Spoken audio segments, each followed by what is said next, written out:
Est-ce que tu savais qu'au début de Seven, je ne dirais pas qui, mais l'acteur qui interprète le tueur n'apparaît pas au générique d'ouverture. C'est évidemment pour garder le suspense jusqu'au bout. Et c'est une idée de l'acteur lui-même. À la base, le studio lui a dit non, un peu violemment, mais Fincher a adoré l'idée et l'a défendue. Résultat, il est crédité 2 fois au générique de fin pour compenser. Brad Pitt s'est vraiment blessé en traversant un pare-brise pendant cette course-poursuite. Son personnage devait se blesser, mais pas à ce moment-là. L'accident a donc été intégré au script. Et comme les scènes ne se tournent pas dans l'ordre, Brad Pitt a dû cacher sa blessure à la main sur une partie des scènes tournées ensuite. Cette ambiance si particulière du film, notamment la pluie, ça n'était pas réfléchi au départ. À cause des plannings très chargés, notamment de Brad Pitt, le tournage s'est fait sous la pluie de Los Angeles. Et Fincher a décidé de garder cette continuité jusqu'au bout. En lui, cette contrainte est devenue une signature visuelle.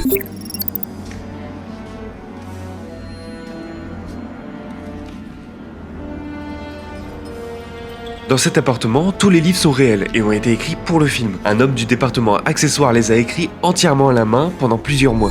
La fin la plus choquante de l'histoire du cinéma aurait pu ne jamais exister. La fin qu'on a eue était la version originale du scénariste, avant correction du studio. Le studio a envoyé par erreur cette version à Fincher, qui a adoré, et a déclaré qu'il ne ferait pas la version corrigée, celle qui remplace la tête dans la boîte par une tête de chien notamment. Brad Pitt a également insisté pour cette version en inscrivant dans son contrat qu'il ne ferait le film qu'à condition que son personnage tue le meurtrier. Et toi, t'as des anecdotes sur le film? Dis-le moi en commentaire et abonne-toi pour en savoir plus sur tes films préférés.